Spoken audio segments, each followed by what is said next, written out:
നമസ്കാരം, ഞാൻ അമൃത പണിക്കൽ. ഇന്ന് ഇതുവരെയുള്ള വാർത്തകൾ സമഗ്രമായി പരിശോധിക്കാം. വാർത്താമഴയിലേക്ക് സ്വാഗതം. 11 ദിവസം നീണ്ട അനിശ്ചിതത്വം, മാരത്തൺ ചർച്ച. ഒടുവിൽ പോര് ജയിച്ച VD സതീശൻ. കേരളം ഇനി VD നയിക്കും.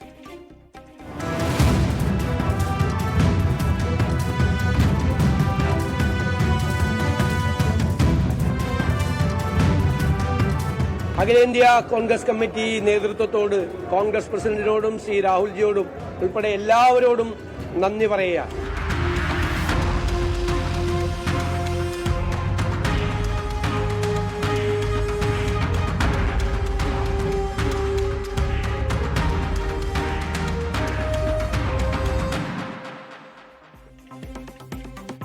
VD സതീശൻ കേരളത്തിന്റെ പുതിയ മുഖ്യമന്ത്രി. നീണ്ട ചർച്ചകൾക്കും അനിശ്ചിതത്വങ്ങൾക്കും ഒടുവിൽ കോൺഗ്രസ് ദേശീയ നേതൃത്വമാണ് VD സതീശനെ പ്രഖ്യാപിച്ചത്. പുതിയ കേരളം സൃഷ്ടിക്കാൻ കഠിനാധ്വാനം ചെയ്യുമെന്ന് VD സതീശൻ പ്രതികരിച്ചു. തിങ്കളാഴ്ചയായിരിക്കും VD സതീശന്റെ നേതൃത്വത്തിലുള്ള മന്ത്രിസഭയുടെ സത്യപ്രതിജ്ഞ. 11 ദിവസത്തെ കാത്തിരിപ്പ്, രാഷ്ട്രീയ നാടകങ്ങളും മാരത്തൺ ചർച്ചകളും. ആകാംക്ഷകൾക്കൊടുവിൽ VD സതീശൻ നയിക്കുമെന്ന് ഡൽഹിയിലെ AICC ആസ്ഥാനത്ത് പ്രഖ്യാപനം. Based on all these discussions, it has been decided that Shri VD Satishan be appointed as the leader of the CLP. Thank you so much. സുപ്രധാന പ്രഖ്യാപനത്തിന് തൊട്ടു മുൻപാണ് എറണാകുളത്ത് നിന്ന് VD സതീശൻ തിരുവനന്തപുരത്തെത്തിയത്. രമേശ് ചെന്നിത്തലയുടെയും KC വേണുഗോപാലിന്റെയും പേരെടുത്തു പറഞ്ഞാണ് നേതൃത്വത്തിന് VD സതീശൻ നന്ദി പറഞ്ഞത്. ഇതൊരു ദൈവികമായ നിയോഗമായി ഞാൻ കാണുന്നു. വ്യക്തിപരമായി കിട്ടിയ ഒരു കാര്യമായിട്ടല്ല കാണുന്നത്. അതിനെ സഹായിച്ച ഒരുപാട് ആളുകളുണ്ട്. ഈ വലിയ വിജയത്തിന് ഞങ്ങളെ സഹായിച്ചത്, ഏറ്റവും കൂടുതൽ സഹായിച്ചത് AICC ആണ്. ആ AICCയുടെ പ്രവർത്തനങ്ങളെല്ലാം കേരളത്തിൽ ഏകോപിപ്പിച്ച് നടത്തിയത് പ്രിയങ്കരനായ അതിന്റെ സംഘടനാ ചുമതലയുള്ള ജനറൽ സെക്രട്ടറി ശ്രീ KC വേണുഗോപാലാണ്. ഇതിന്റെ ക്യാമ്പയിൻ കമ്മിറ്റി ചെയർമാനായിരുന്ന നമ്മുടെ മുൻ പ്രതിപക്ഷ നേതാവ് കൂടിയായിരുന്ന KPCC പ്രസിഡന്റായിരുന്ന ശ്രീ രമേശ് ചെന്നിത്തല, അദ്ദേഹത്തിന്റെയും പങ്കുണ്ട്. എന്റെ നേതാവ് കൂടിയാണ് ശ്രീ രമേശ് ചെന്നിത്തല. ഉച്ചയോടെ KPCC ആസ്ഥാനത്തെത്തിയ VD സതീശന് വൻ വരവേൽപ്പ്.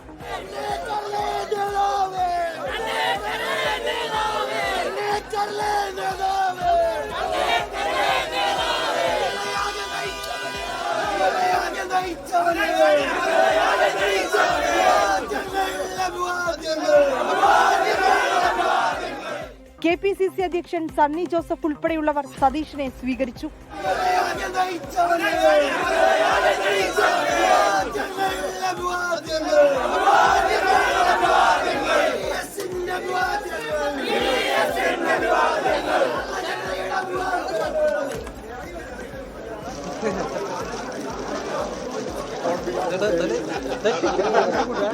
മുഖ്യമന്ത്രി സ്ഥാനത്തിനായി അവകാശവാദം ഉന്നയിച്ച KC വേണുഗോപാലിനെയും രമേശ് ചെന്നിത്തലയും പ്രഖ്യാപനത്തിന് മുൻപ് നേതൃത്വം തീരുമാനമറിയിച്ചു. തിങ്കളാഴ്ചയാകും VD സതീശന്റെ നേതൃത്വത്തിലുള്ള പുതിയ മന്ത്രിസഭയുടെ സത്യപ്രതിജ്ഞ. ആരൊക്കെ മന്ത്രിസഭയിലുണ്ടാകുമെന്നതിലാണ് ഇനി ആകാംക്ഷ. നീണ്ട 10 ദിവസത്തെ കാത്തിരിപ്പിന് അറുതിയായി. 11ാം നാൾ VD സതീശനെ മുഖ്യമന്ത്രിയായി പ്രഖ്യാപിച്ച് ഹൈക്കമാൻഡ് നടപടിക്രമങ്ങൾ പൂർത്തിയാക്കി. വിനീത VG, 24, ഡൽഹി.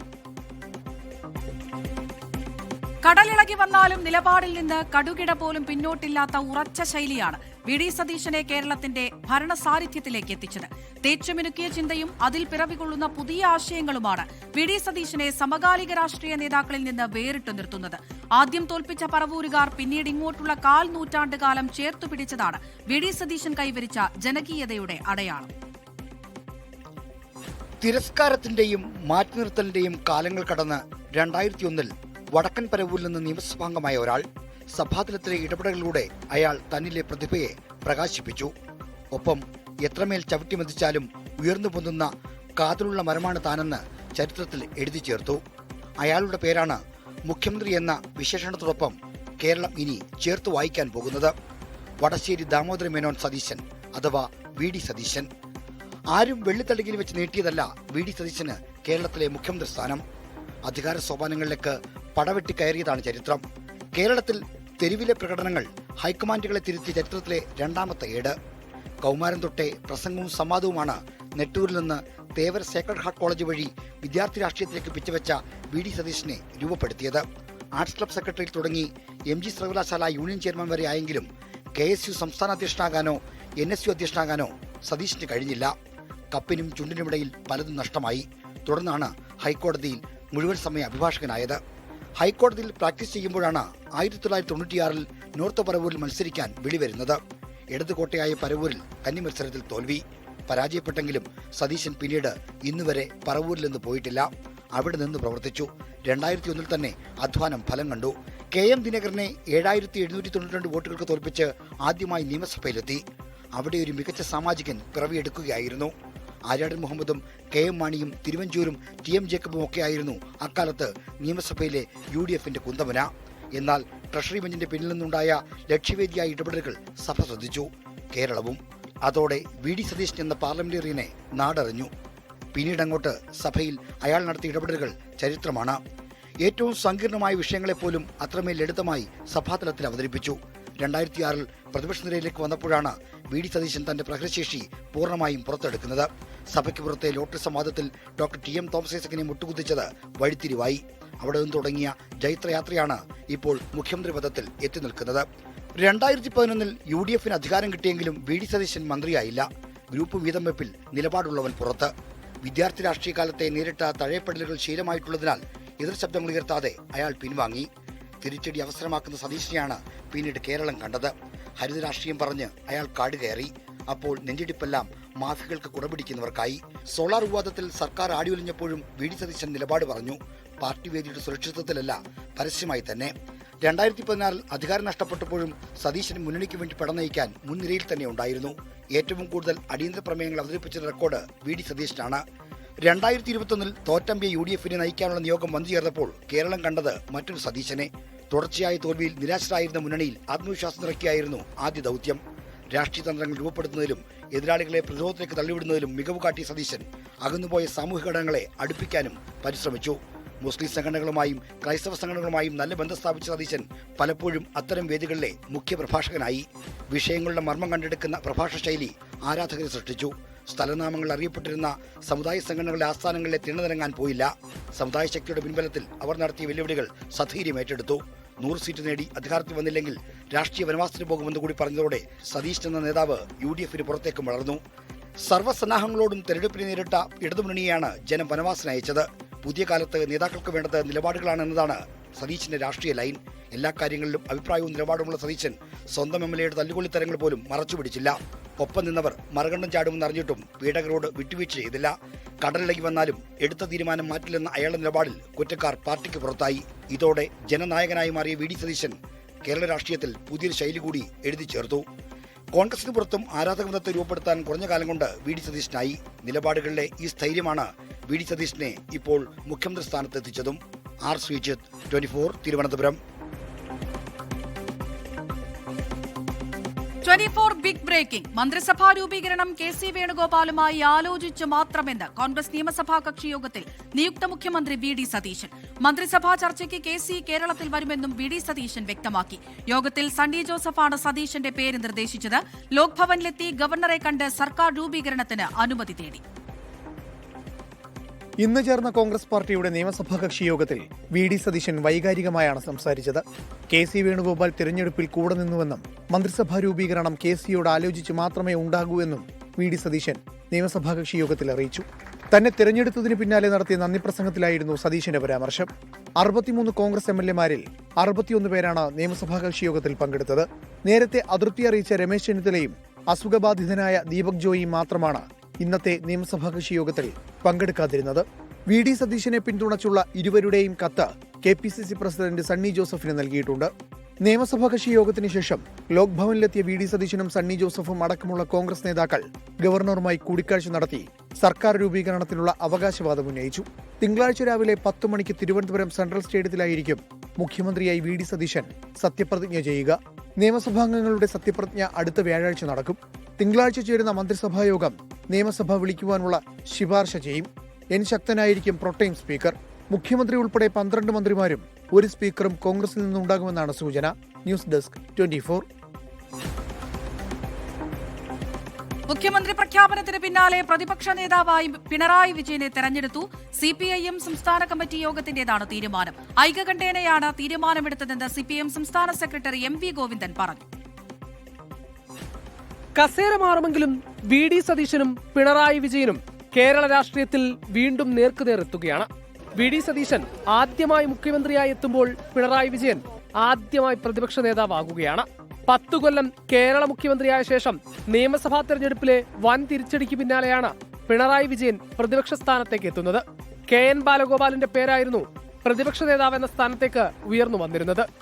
എന്നാൽ പിണറായി വിജയൻ തന്നെ പ്രതിപക്ഷ നിരയെ നയിക്കട്ടെ എന്ന് CPIM സംസ്ഥാന സമിതി യോഗം തീരുമാനിക്കുകയായിരുന്നു. കേരളത്തിന്റെ പ്രതിപക്ഷ നേതാവായി സഖാവ് പിണറായി വിജയനെ ഏകണ്ഠമായിട്ട് സംസ്ഥാന കമ്മിറ്റി തീരുമാനിച്ചിരിക്കുകയാണ്. മറ്റ് കേന്ദ്ര കമ്മിറ്റി അംഗങ്ങളുമെല്ലാം പങ്കെടുത്ത സംസ്ഥാന കമ്മിറ്റി യോഗം ഏകണ്ഠമായിട്ടാണ് സഖാവ് പിണറായി വിജയനെ കേരളത്തിലെ പ്രതിപക്ഷ നേതാവ് എന്ന നിലയിൽ ഇപ്പോഴും തീരുമാനിച്ചിട്ടുള്ളത്. കോൺഗ്രസ് മുഖ്യമന്ത്രിയെ തീരുമാനിക്കാൻ പ്രയാസപ്പെട്ടതുപോലെ പ്രതിപക്ഷ നേതാവിനെ തീരുമാനിക്കാൻ CPIM പ്രയാസപ്പെട്ടില്ലെന്ന് CPIM general secretary M.A. Baby. LDFനെ സംബന്ധിച്ചിടത്തോളവും തീരുമാനങ്ങൾ എടുക്കുന്നതിന് യാതൊരു പ്രയാസവുമില്ല എന്നുള്ളത് ഞങ്ങൾ നേരത്തെ പറയാറുള്ളതാണ്. ഇപ്പം നിങ്ങൾക്ക് നേരിട്ട് അനുഭവബോധ്യമായിട്ടുണ്ട്.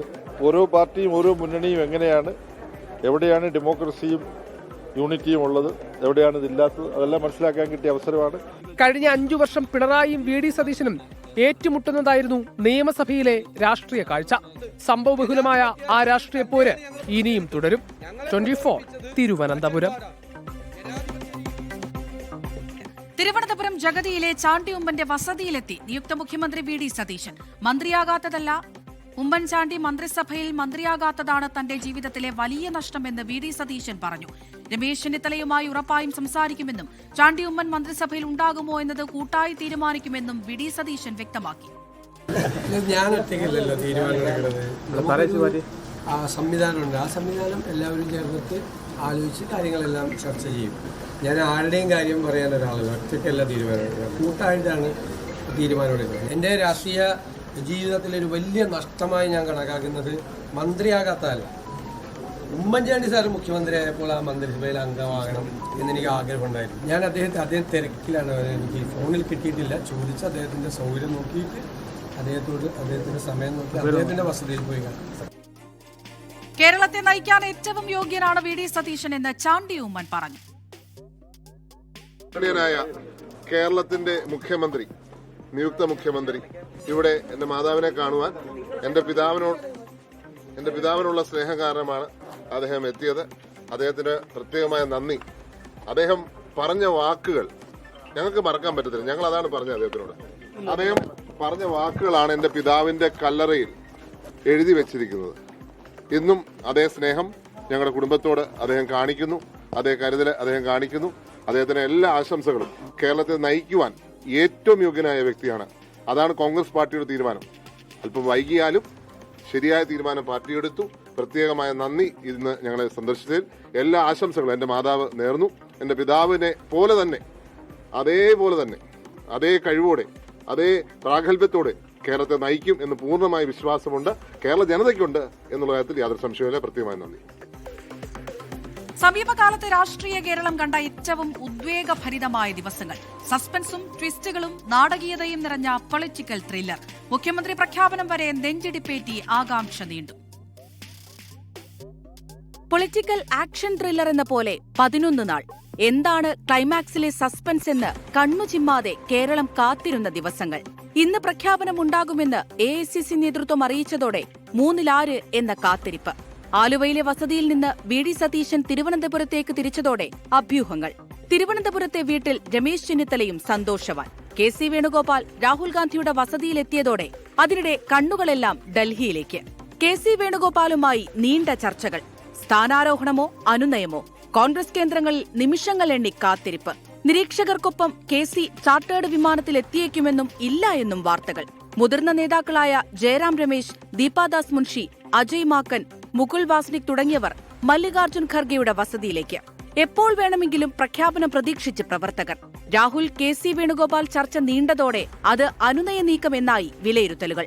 വി.ഡി. സതീശൻ തന്നെ നയിക്കുമെന്ന് അപ്പോഴേക്കും ഏറെക്കുറെ ഉറപ്പിച്ചു. AICC ആസ്ഥാനത്ത് വാർത്താസമ്മേളനമെന്ന് അറിയിപ്പ്. ഖർഗെയുടെ വീട്ടിൽ നിന്ന് നേതാക്കൾ പുറത്തേക്ക്. രാഹുലിന്റെ വസതിയിൽ നിന്ന് കെ.സി. വേണുഗോപാലും.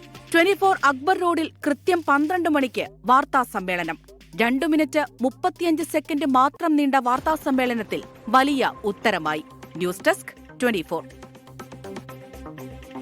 കനത്ത മഴയിലും കാറ്റിലും സംസ്ഥാനത്തിന്റെ വിവിധ ഭാഗങ്ങളിൽ വ്യാപക നാശനഷ്ടം. പാലക്കാട്, കോഴിക്കോട്, എറണാകുളം ജില്ലകളിലാണ് നാശനഷ്ടമുണ്ടായത്. പലയിടത്തും വീടുകൾ തകർന്നു. മരങ്ങളും ഇലക്ട്രിക് പോസ്റ്റുകളും പൊട്ടിവീണ് ചിലയിടങ്ങളിൽ ഗതാഗത തടസ്സമുണ്ടായി.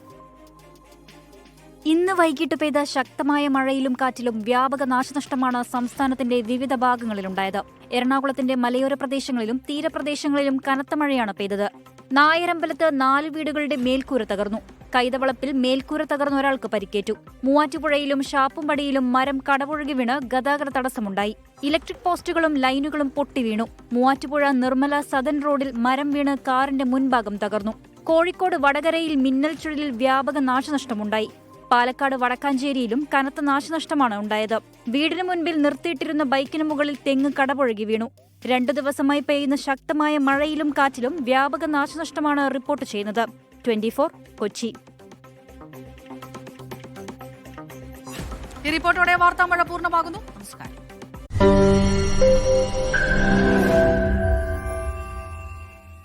ലോകത്തെവിടെയായാലും ഏത് സമയത്തും 24 വാർത്തകളും ഓഗ്മെന്റഡ് റിയാലിറ്റി പാക്കേജുകളും എക്സ്പ്ലെയിനറുകളും വിശദമായി കാണാൻ ഞങ്ങളുടെ യൂട്യൂബ് ചാനൽ നിങ്ങൾക്ക് സബ്സ്ക്രൈബ് ചെയ്യാം.